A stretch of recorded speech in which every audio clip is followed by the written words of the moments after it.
Hello, everyone. Thank you for coming on to the webinar today. If you're seeing this live or seeing as a recording, we're going to have a fantastic time together.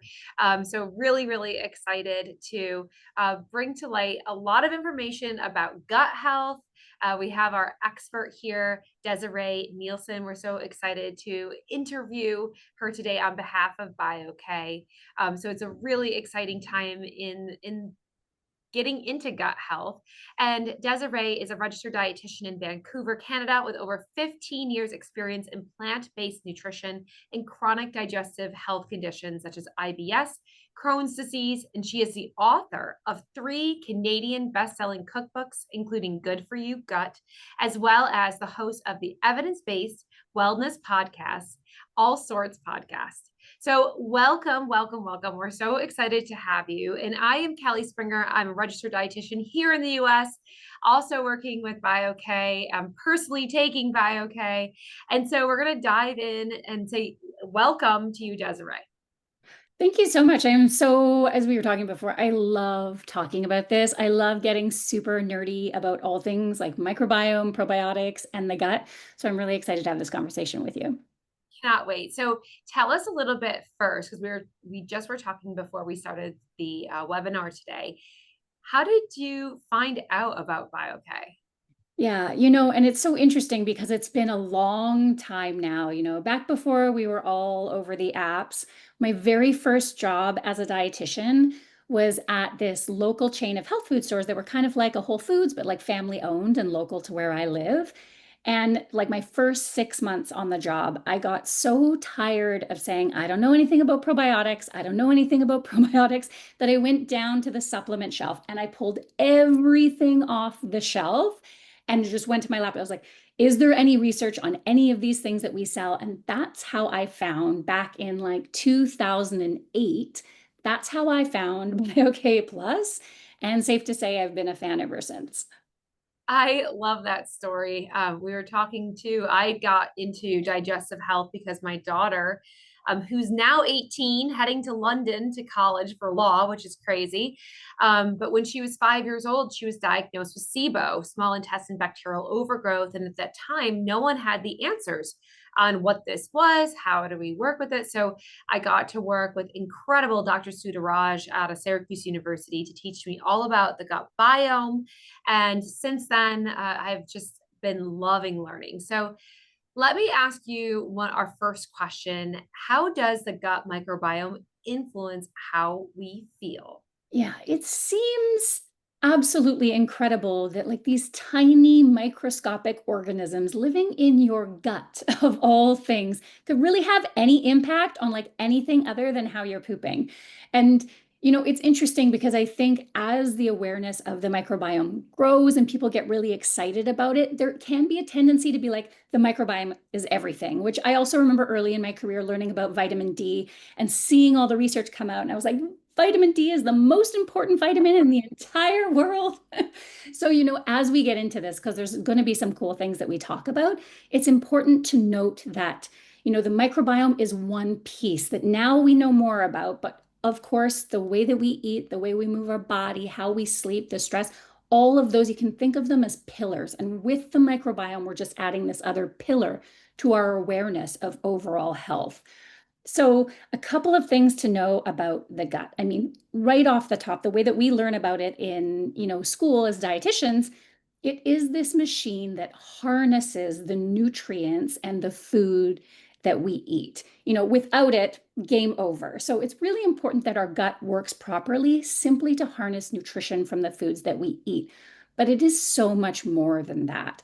Our gut lies at the intersection of nervous system, immune system, and digestive health. And then, of course, all along the length of your digestive tract, but really concentrated in your ascending colon. So it's like if you put a little hand on your right lower abdomen, like that's where most of your gut microbes are living. And these microbes, the trillions of microbes there, influence everything. So, from the pH of your gut, and we can talk about what that means in a second, to the actual health of the gut tissue itself, because in there living and fermenting, the microbes create short chain fatty acids that are the primary fuel source for your gut cells. So like they're like, thanks for giving us a home. Like we're just going to give you this stuff that you can then use to fuel your own metabolism, which is pretty cool. But it also interacts with your immune system and your nervous system health too, which we can get a little bit into. So there's like multiple ways. And yes, we can talk about, constipation and all of those things, but it is actually incredibly complex the way your gut microbes influence your overall health. It is complex. And when we talk about, like you said, trillions of bacterial cells, right? And so it's interesting that we're just learning more and more information about it over the past like real decade when we've been living with these microbes all along. So when we're thinking about, what is a probiotic exactly and how does it affect the gut microbiome? Yeah. So probiotics are really interesting, and we can really think of this sort of spectrum to understand why probiotics matter. You can think of it as this spectrum of prebiotics, probiotics, and postbiotics. So probiotics are the microbes themselves. So these are bacteria and sometimes yeast that come from the human microbiome. So they're things that are already living in maybe not our guts, but another human's gut. They are the live active microbes. And the definition of them as like a supplement is that in order to be a probiotic, it needs to be alive, very important, living microorganisms that when you give them in adequate amounts, that's also super important. You need to give enough of them to have an impact. And then the final sort of piece of the probiotic puzzle is that when you give these live microbes in adequate amounts, they confer a health benefit.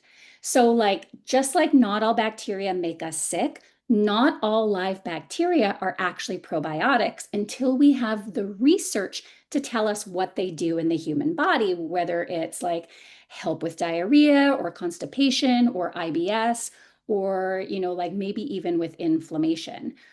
The probiotics are the thing, but the prebiotics are really important because the prebiotics are food for probiotics. So while we're, trying to keep a really healthy microbiome and maybe using probiotics to do that, we also need to make sure that we feed them well. And when we do those two things together, we get what are the postbiotics. So it's essentially like, what's the result of having these happy, healthy bacteria eating in your gut? It's these postbiotics, which we're most excited about things called short chain fatty acids, which appear to have impacts on our nervous system, our immune system health. They can change inflammatory status, all those kind of things. So feed the good bugs well, and they're going to do a whole bunch of really awesome stuff for you.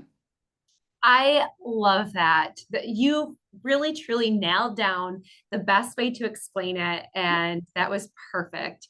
I always say for those prebiotics that fiber is my favorite F word. And if we could get in more of those fiber-rich sources to feed those gut bacteria, that we would keep those amazing trillion bacteria alive and thriving and to get those postbiotics, right? And I think fiber is such a perfect place to sort of illustrate how probiotics and the gut microbiome itself impacts you. Like take constipation, for example. We know as dietitians that when 95% of Americans are like not eating enough fiber, that drives constipation, which is a huge issue for so many of us. So fibers impact constipation all on their own, but then the fibers we eat also impact the bacteria living in our gut. And there are fibers that aren't so fermentable, like they just sort of pass through, and that's really great for making good poops. But other fibers are fermentable. That means that the microbes, because they don't get digested and absorbed, they travel on through the gut where the microbes living in our colon can ferment them to do all those great postbiotic things. And so when we eat a really balanced variety of fibers from like all these different plant foods, not only are we taking care of just like how our gut operates in general, but we have this secondary benefit of maintaining a really healthy microbiota. Oh, that is amazing. I love, again, the explanation was so dead on and perfect, right? Mhm. So, what do you look for when you're looking for a probiotic? Yeah, this is the hardest question to answer because I wish it was one thing. I wish I could say to you, go to the store and ask for a probiotic and everything will be wonderful. And one of the reasons why that's so difficult to do is while we typically think of probiotics as one thing, like vitamin D is one thing, or omega-3 DHA is one thing, probiotic is a whole category and even more challenging. It's a category of living organisms. So if we go back to that original definition, we want to make sure they're alive. Well, how do we do that? In the olden days, it used to mean that we only buy our probiotics refrigerated, but now we have the technology to allow them to be healthy and viable on the shelf. So that's really great. How do we know that they are in adequate amounts and that they actually have a health benefit? This is where research is key. And so the most important thing when we're looking for a probiotic is to find a probiotic that does actual human clinical trials on the very same product that you consume.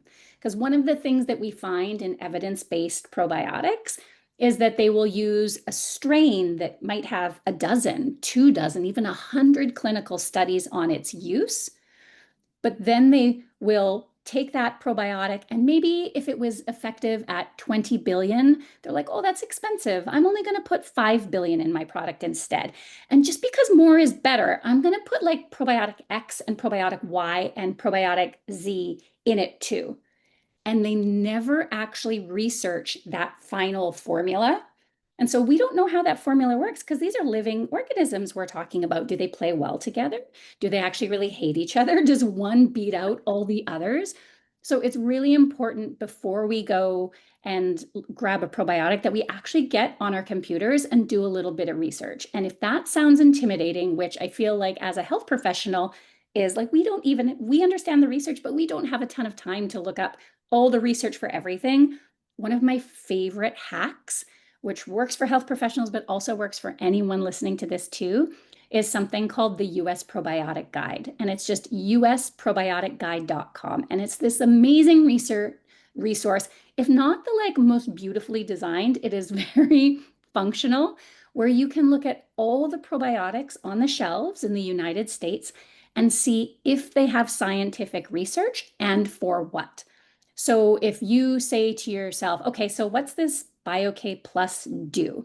You can go to usprobioticguide.com and you can look up BioK Plus, and you will see that they have level 1 evidence for helping to prevent antibiotic associated diarrhea, which means they have at least one, and there's more, but at least one well-designed randomized controlled trial to say that it does this. And so it makes it easy because not all probiotics have the same activity. So a probiotic for helping you prevent antibiotic associated diarrhea might not be the same probiotic for urinary tract infections, for example. So this allows you to say, what do I need personally? What am I working on? And which probiotics are on the shelves that actually have real research? I think that's amazing. And we know, with the FDA that our supplements are not, they're not regulated. And so it's very important. And that's why working with a registered dietitian can help a lot so that we can look into a lot of this research. But I think that website is perfect and it gives people, empowers people to be able to look themselves and to see the Mhm. research.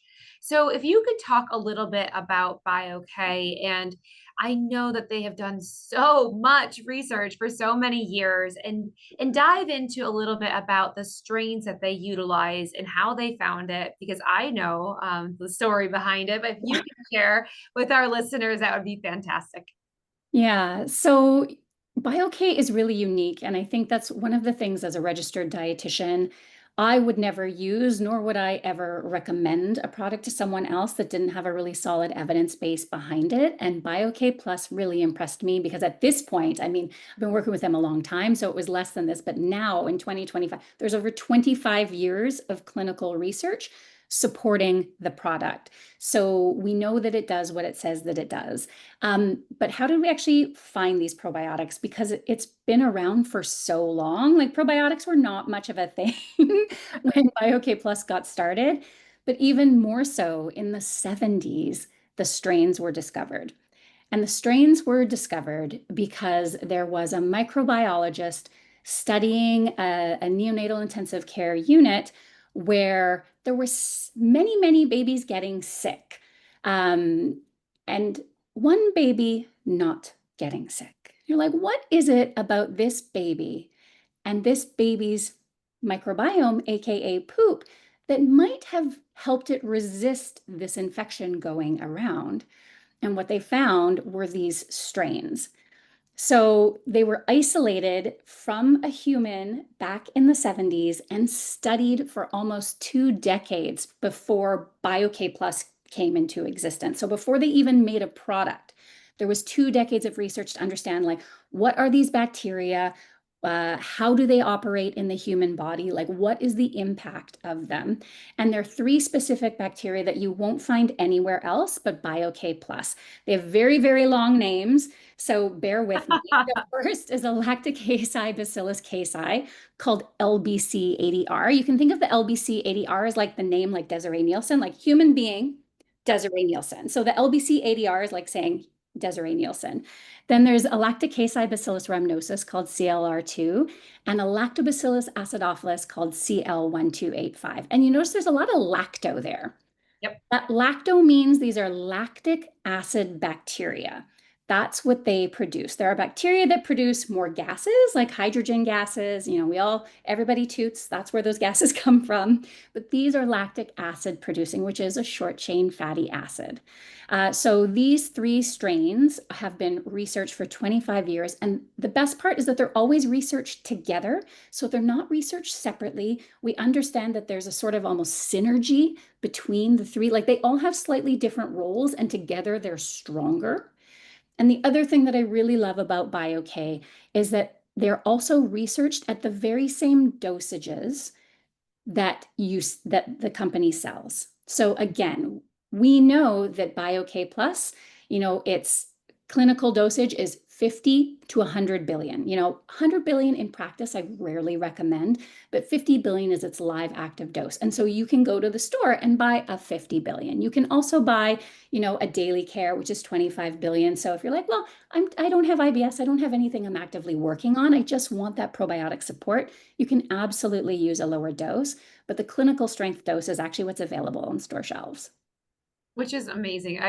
I love the research behind it. And as you said, as dietitians, we are evidence-based, and there are so many different research trials that don't use the same amount that you're getting. Sometimes they're even used on rats, not humans. So we don't really know how that works. So this is really amazing to have such a quality product that we can count on. So when we're talking about, I mean, we're both women, in the dietetic world, we're a lot of women. How is this helping women's needs? Yeah. So the original BioK formula has been tested on men, women, and now children throughout the life spectrum so that we know that it's safe and effective for everyone over the age of 2. BioK recently, though, has created a new product that's called Women's Health. So specifically for women's urogenital health. And these are 2 different bacteria, which is really cool because for over 2 decades, it was BioK's original formula and nothing else. But they came into the possession of these incredible strains that were actually discovered and researched by another fellow Canadian, like one of those godfathers of probiotics, Dr. Gregor Reed, an incredible researcher and professor in Ontario. And these are the 2 best researched urogenital strains in the entire world. Over 2 decades, because if BioK is going to do it, like, there's only going to be a lot of research. Yeah. So over 2 decades of research behind these strains. And what we know is that they help to keep not only the urinary tract, but also the vaginal flora healthy and balanced, and help you resist what can happen when those 2 things are out of balance. Thank you for explaining that. And you did talk about the pH. I would love to hear more and Yeah. inform our listeners about the pH. Yeah. So, pH is an interesting thing. If you spend enough time on the apps, you hear about things like acid and alkaline diets, which is it's a whole other webinar. It's a whole other bunk thing. But our body has specific pHs. One of the ways you can think about the human body is we're almost, I mean, not almost, we actually are a little bit of a like chemistry experiment 24/7, right? Yes. And so whenever we have these chemical reactions in the body, they all happen at very specific pHs, and a pH is just a measure of how acidic or how basic slash alkaline the environment is. And when I mentioned the three strains in BioK, I talked about the fact that they were lactic acid strains. So they produce lactic acid. And whenever you produce an acid, the environment gets a little bit more acidic. So the pH goes down.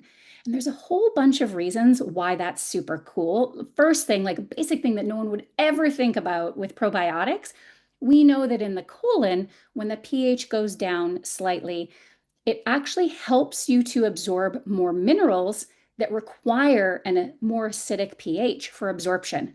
For example, calcium and iron. So, like if you're worried, and we should all be worried about our calcium and iron needs, having a healthy pH in the colon does help you get just that little bit more from your nutrition. So, that's really, really cool. But the major thing in regards to the gut microbiome that pH does is that it's almost like a little like assurance of survival.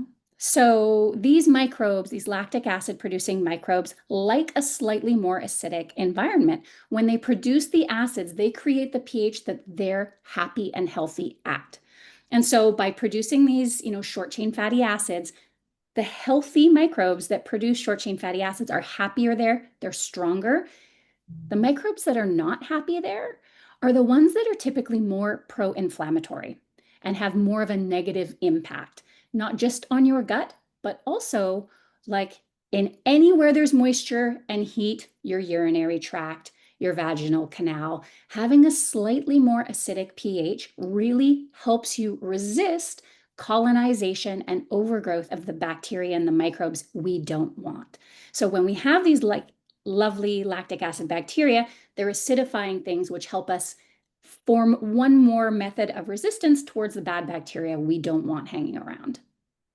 And that leads me into immunity, right? We know that these gut bacteria can help us. I think 70% of our immune system is housed down in our gut.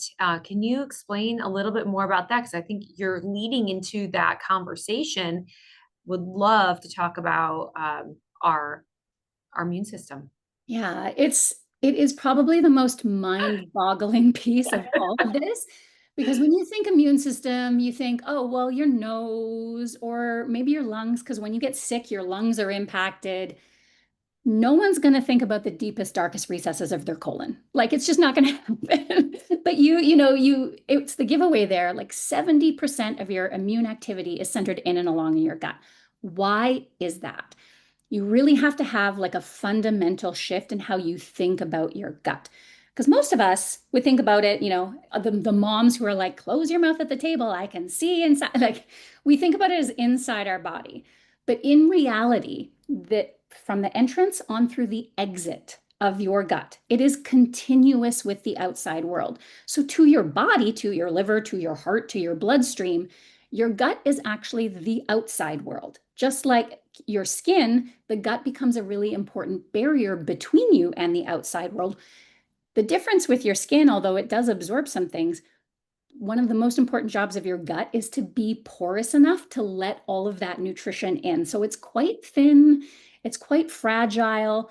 We do a whole bunch of things to try and protect it. Like we put like this very thick mucus layer. Like we think of mucus being bad, especially because we're talking about immunity, but there's good mucus in your gut. It helps to protect that delicate cell barrier.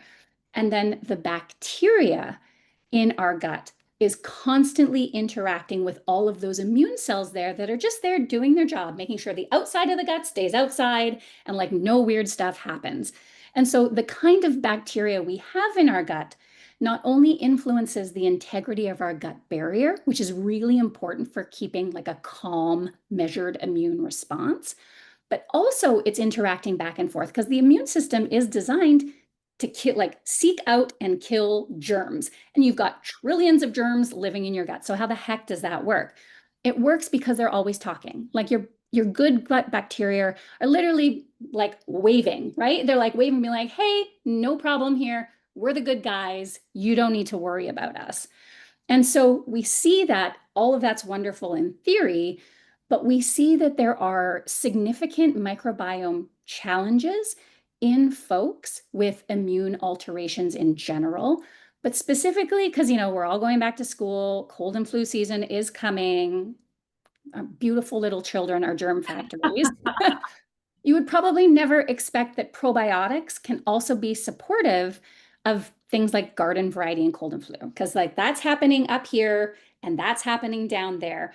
But actually, we have a surprising evidence base to tell us that it helps. The Cochrane reviews, which are like in research, like one of our most prestigious and most trusted sources of like evaluating the literature on any given topic, and they've done it multiple times, and they just updated, I think, in 2022. So the Cochrane review, looking at the research on probiotics and what they call upper respiratory tract infections, so garden variety cold and flu, shows that taking a probiotic is better than placebo at helping to reduce your risk of cold and flu. So it seems like counterintuitive that you might take a gut probiotic to help you prevent cold and flu, but we actually have like a surprising amount of research to say that might be a good idea. Well, I think it's amazing. And we are going back to school any minute. My daughter's going to be traveling on a plane, and these are already packed in her suitcase. We're really excited to get over to the UK. So it's going to be exciting there.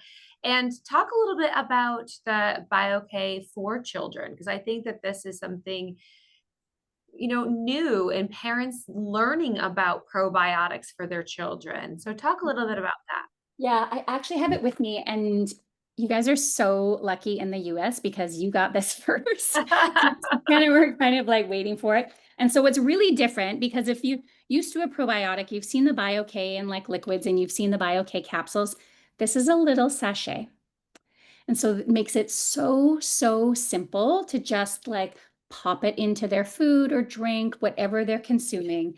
And this specifically is something with research, again, in kids over 2 to support their immune system.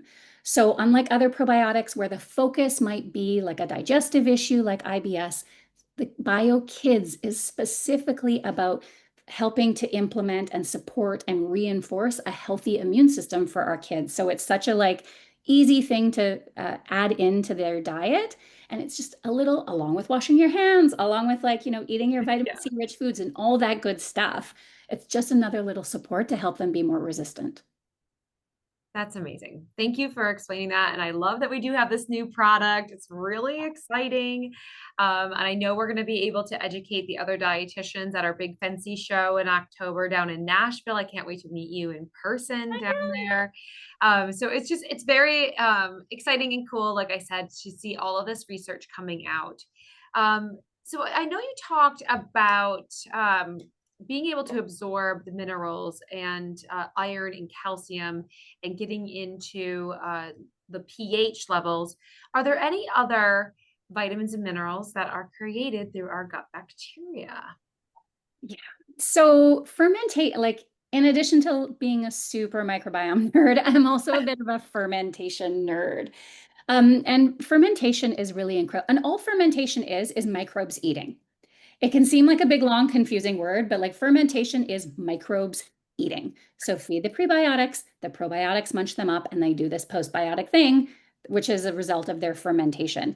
And so we actually know that fermentation, including the fermentation that happens in your gut, can do a couple of cool things. Like fermentation creates B vitamins, like vitamin B12. It also creates vitamin K. And I know vitamin K is such a hot topic, particularly around bone health.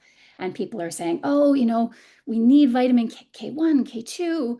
And we get a lot of vitamin K from our greens, but we don't get, which is the K2, the fermentation vitamin K. We get them from our microbes. And so when we have healthy, happy microbes, eating, aka fermentation, we are actually seeing the production. For any one person, we can't tell. I can't be like, you are getting 25 milligrams of vitamin K2 based on your fermentation, but we know that this does occur as a result of fermentation in the human gut.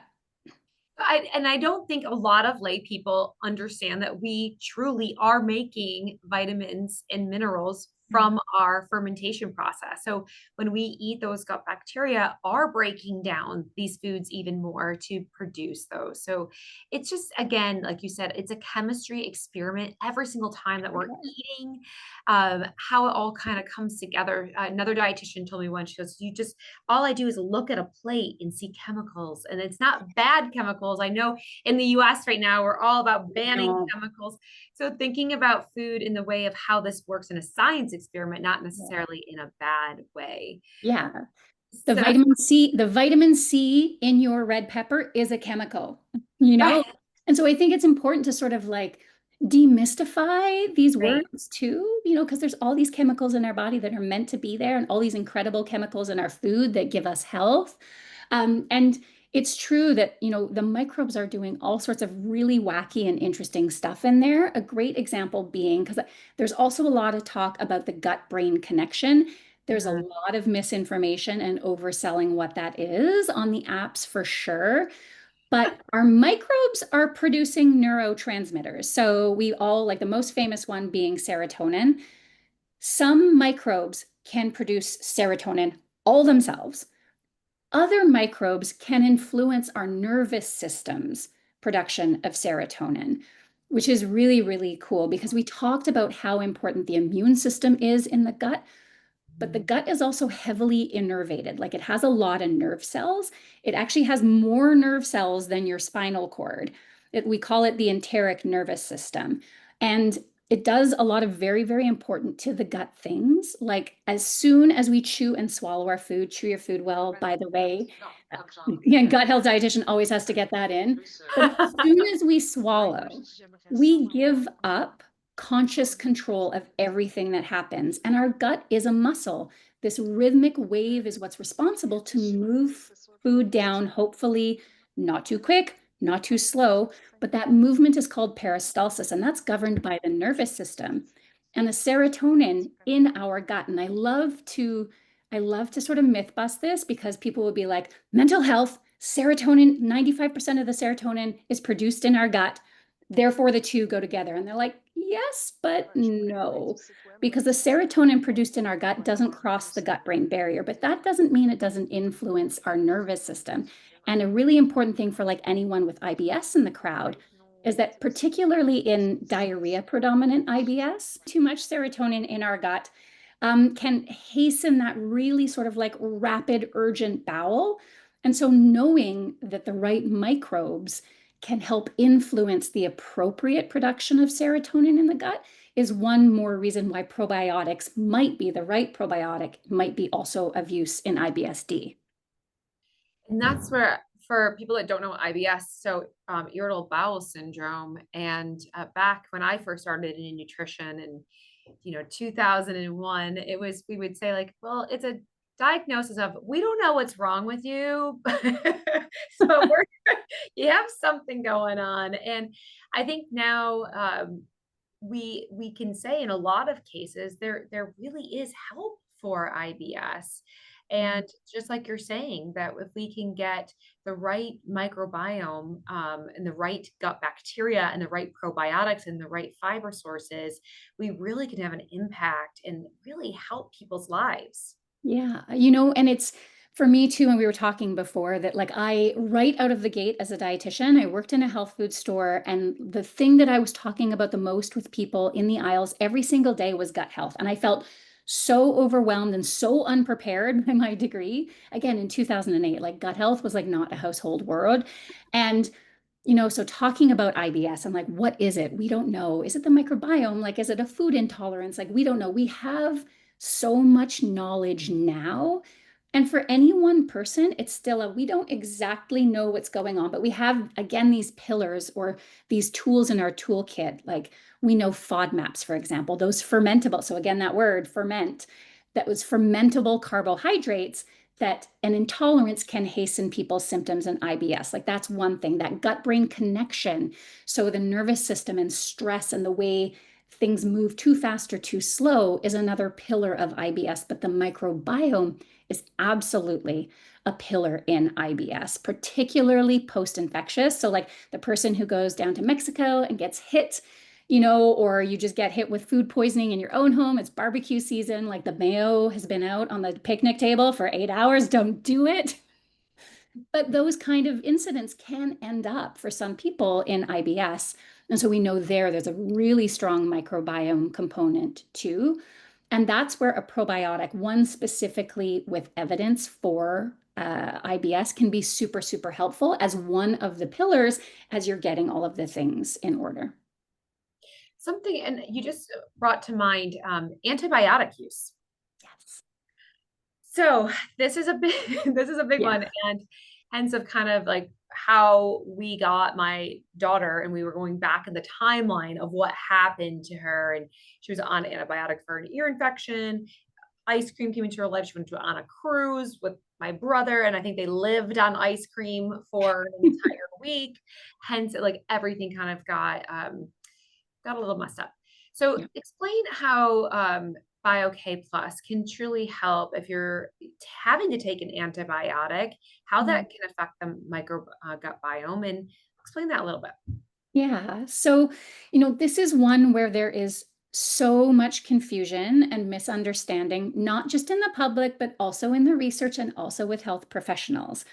So I'll say a couple of things. One, antibiotics are incredible life-saving medications.